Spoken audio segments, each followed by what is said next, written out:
Ibu bapak, saudari dan saudara yang terkasih di dalam Tuhan Yesus Kristus, kembali kita berjumpa di dalam Renungan Mingguan hari Rabu tanggal 25 Oktober 2023. Saat ini kita akan bersama merenungkan sebuah tema, yaitu hikmat dalam kebersamaan.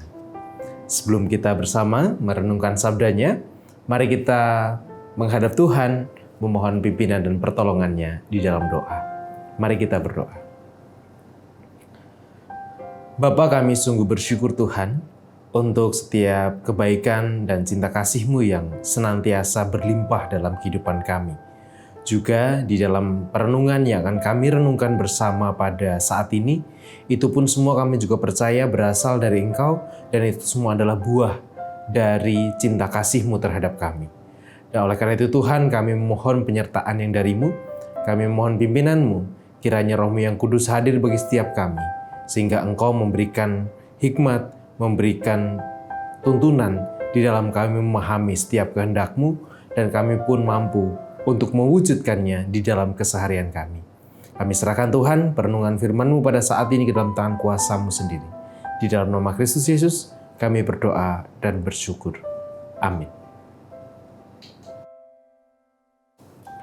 Sabda Tuhan yang akan kita renungkan bersama pada saat ini tertulis di dalam Injil Matius pasal 17 ayat 22 sampai dengan ayat 27. Injil Matius pasal 17 ayat 22 sampai dengan ayat 27. Yang demikian sabda Tuhan. Pada waktu Yesus dan murid-muridnya bersama-sama di Galilea, Ia berkata kepada mereka, "Anak manusia akan diserahkan ke dalam tangan manusia, dan mereka akan membunuh Dia, dan pada hari ketiga Ia akan dibangkitkan." Maka hati murid-muridnya itu pun sedih sekali. Ketika Yesus dan murid-muridnya tiba di Kapernaum, datanglah pemungut bea bait Allah kepada Petrus dan berkata, "Apakah gurumu tidak membayar bea 2 dirham itu?" Jawabnya, "Memang membayar." Dan ketika Petrus masuk rumah, Yesus mendahuluinya dengan bertanya, "Apakah pendapatmu, Simon? Dari manakah raja-raja dunia ini memungut bea dan pajak? Dari rakyatnya atau dari orang asing?" Jawab Petrus, "Dari orang asing." Maka kata Yesus kepadanya, "Jadi bebaslah rakyatnya. Tetapi supaya jangan kita menjadi batu sandungan bagi mereka, pergilah memancing ke danau, dan ikan pertama yang kau pancing, tangkaplah dan bukalah mulutnya. Maka engkau akan menemukan mata uang 4 dirham di dalamnya. Ambillah itu dan bayarlah kepada mereka, bagiku dan bagimu juga." Demikianlah bacaan sabda Tuhan. Yang berbahagia ialah setiap orang yang dengan setia merenungkan serta memeliharanya dalam kehidupan sehari-hari. Haleluya. Amin. Ada sebuah cerita yang mungkin sebuah cerita yang pernah kita dengar tentang ada seorang petapa, dia bertapa di dalam hutan. Jadi ceritanya dia ada seorang petapa ini, dia sedang bertapa dalam hutan. Dia menyendiri di hutan, dia hidup sendiri di sana. Karena seorang petapa biasanya kalau zaman dulu itu nggak punya istri, nggak punya anak, dia hanya hidup sendiri di sana, di satu rumah kecil yang reot begitu di tengah hutan. Kemudian suatu ketika ada seorang perempuan yang tinggal di dekat desa atau desanya tempat tinggal itu berdekatan dengan hutan. Kemudian tiba-tiba si perempuan ini hamil dengan pacarnya. Hamil dengan pacarnya yang adalah orang kampung situ juga. Tetapi kemudian karena si perempuan ini nggak mau malu karena dia dianggap hamil di luar nikah, akhirnya perempuan ini ketika ditanya, "Siapa yang menghamilimu?" Perempuan ini menjawab, "Petapa di dalam hutan." Kemudian orang banyak berombong-rombong, berbondong-bondong itu datang ke hutan ketika anak itu sudah lahir, kemudian dibawa ke hutan, kemudian bertemu dengan petapa itu.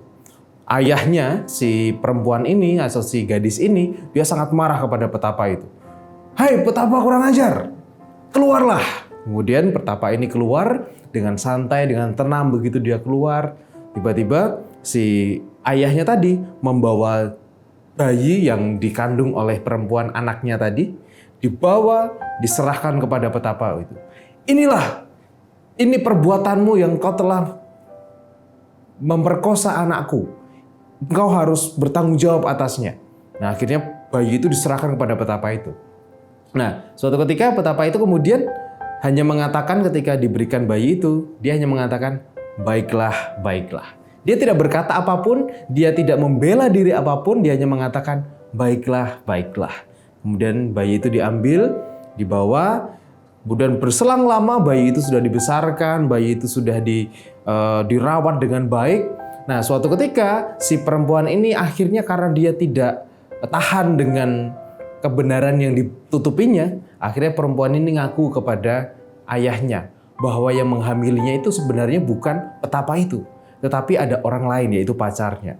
Karena merasa sangat malu ayahnya ini kepada petapa itu, kemudian karena sudah berlangsung beberapa tahun begitu, si petapa itu, orang tua, si ayah itu dan beberapa orang di kampung itu akhirnya mendatangi petapa itu lagi. Dia datang lagi ke dalam hutan, kemudian si orang tua ini mengatakan kepada petapa itu.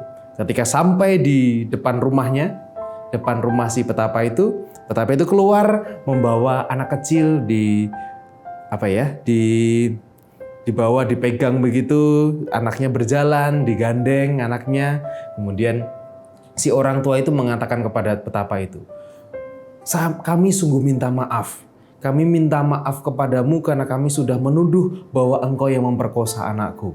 Ternyata bukan engkaulah yang melakukannya. Kemudian si orang tua itu mengatakan, kalau begitu kami ingin mengambil anak itu kembali dan ingin membesarkannya oleh kami. Kemudian petapa itu tanpa mengatakan banyak hal, dia tidak mengatakan apapun, dia hanya mengatakan, baiklah, baiklah, sambil menyerahkan anak itu untuk dibawa pulang oleh ibunya dan oleh kakeknya tersebut. Nah, suatu ketika kemudian keluarga perempuan dan kakek itu kemudian pulang ke rumahnya dan petapa itu kembali menjalani kehidupan seperti sebelumnya. Cerita ini mungkin terkesan, loh, kok petapa itu diam saja sih? Gitu. Dia difitnah diam saja, dia kemudian diberitakan dengan berita yang nggak benar, dia diam saja, dia tidak membela diri, dia hanya mengatakan baiklah, baiklah. Dalam teks ini, dalam teks yang kita renungkan bersama pada saat ini pun, kita juga mungkin melihat satu hal yang mungkin agak sama ceritanya. Ketika Petrus ditagih oleh seorang pemungut bea bait Allah, kemudian mengatakan bahwa apakah gurumu tidak membayar bea 2 dirham ini? Kemudian Petrus mengatakan bahwa memang membayar. Kemudian sampai rumah, ketika Yesus bertanya kepada Petrus, menurutmu si raja-raja ini dapat uang pajak itu dari siapa? Dari rakyatnya atau dari orang asing? Kemudian Petrus menjawab, dari orang asing. Padahal situasinya adalah Yesus dan murid-muridnya adalah juga bagian dari rakyat itu. Yesus dan murid-muridnya adalah bagian dari penduduk itu yang mungkin seharusnya dia tidak seharusnya dia membayar pajak itu dari apa yang dibayarkan oleh Yesus. Tapi kemudian Yesus mengatakan bahwa tetapi biarlah kita tidak menjadi batu sandungan, maka bayarlah itu. Dengan cara Petrus harus memancing, harus kemudian di pancingan pertama ikan itu akan didapatinya uang 4 dirham untuk pajak Yesus dan juga Petrus. Nah, dari cerita ini dalam teks Matius dan juga dalam cerita yang tadi, satu gambaran bahwa ternyata ketika kita merasa bahwa diri kita benar, kita merasa bahwa diri kita tidak salah, tetapi mungkin orang lain atau kita punya pandangan bahwa yang benar itu begini, yang pas itu begini, tetapi mungkin lingkungan sekitar kita mengatakan bahwa oh, yang pas itu nggak gitu, yang kita pikirkan itu dianggap mereka salah, padahal yang menurut kita itulah yang benar, itulah yang pas gitu. Terkadang dalam kehidupan kita mungkin kita tidak harus untuk baku hantam mempertahankan apa yang kita anggap benar. Kita tidak harus kemudian mempertahankan dengan getol. Mungkin dalam sisi yang lain atau dalam cerita yang lain, dalam konteks yang lain, mungkin kita akan, enggak, karena ini pasti sebuah kebenaran harus dipertahankan, harus dibela habis-habisan, dibela mati-matian. Tetapi kemudian ketika dalam satu hal, dalam satu titik, atau bahkan mungkin dalam tengah keluarga, terkadang tentang kebenaran dalam tanda kutip, itu bukan sesuatu yang harus kita getol mati-matian sampai harus mengorbankan orang-orang di sekitar kita. Bisa jadi ketika kita mempertahankan itu, ketika kita pengen membuktikan bahwa saya itu benar, saya itu begini, ini yang benar itu begitu, saya punya buktinya, saya ini dan sebagainya. Terkadang mungkin justru membawa dampak yang tidak baik bagi lingkungan di sekitar kita. Dan bahkan dalam keluarga kita sendiri, mungkin pun juga terkadang bisa jadi pendapat kita itu yang benar. Tetapi mungkin keluarga kita, pasangan kita, anak-anak kita, kakak kita, cucu kita, atau siapapun dalam keluarga kita mungkin tidak menangkap bahwa apa yang kita katakan itu sebagai sebuah kebenaran. Dan pada titik tertentu tidak perlulah kemudian kita harus mengorbankan mereka untuk mengatakan atau untuk mempertahankan bahwa saya ini yang benar. Karena kebenaran itu akan terungkap pada waktunya. Kebenaran akan terbuka pada waktunya. Sama seperti yang dialami oleh petapa tadi, kebenaran itu akan tersingkap tersendiri. Dia akan membuktikan pada dirinya sendiri, dalam diri kebenaran itu sendiri. Oleh karena itu, dalam keluarga, dalam lingkungan kebersamaan kita perlu yang namanya hikmat. Hikmat untuk mengatakan pada diri bahwa saya harus mempertahankan, ataukah saya harus merelakan bahwa mungkin lingkungan saya pada waktunya nanti baru akan bisa menangkap kebenaran itu. Pun di dalam keluarga kita.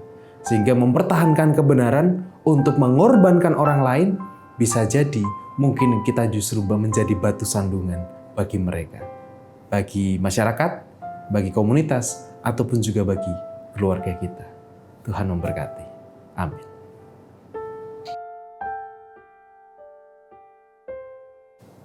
Marilah saat ini kita memasrahkan pergumulan kita, doa kita, syafaat kita, dan syukur kita kepada Tuhan.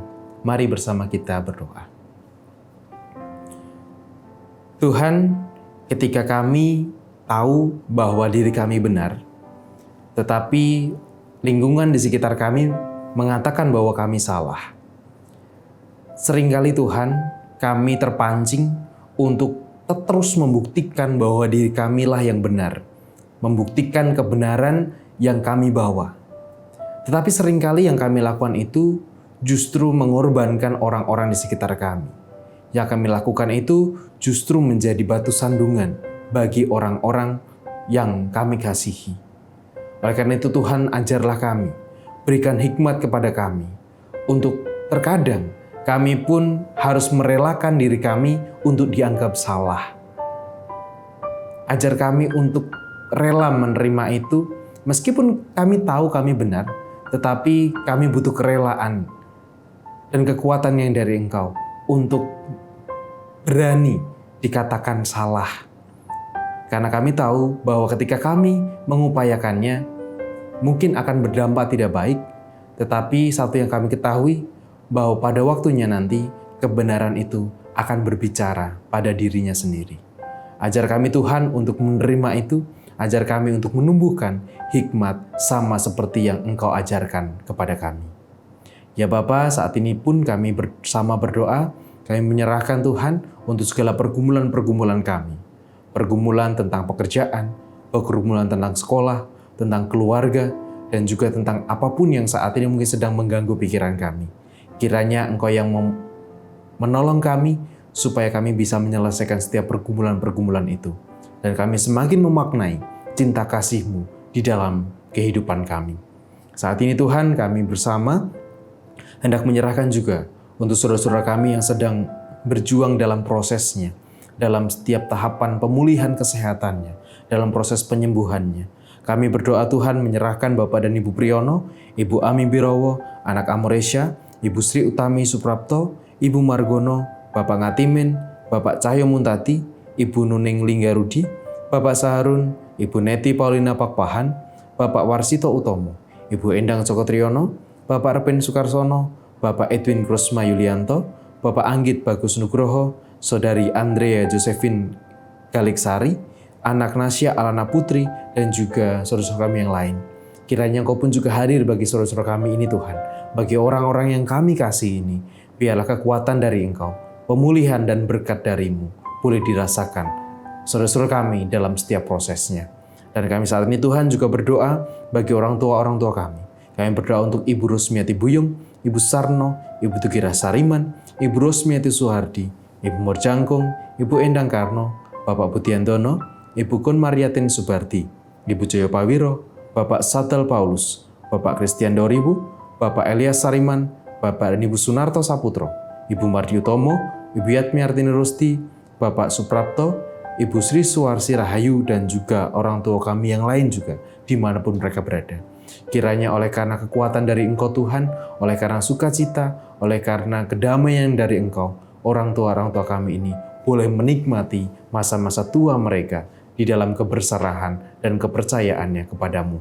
Kami menyerahkan Tuhan segala doa kami menyerahkan untuk kehidupan kami ke depan. Kiranya kasih-Mu yang senantiasa menuntun kami dan pertolongan-Mu lah yang hadir bagi setiap kami. Di dalam nama Kristus kami naikkan doa kami. Amin.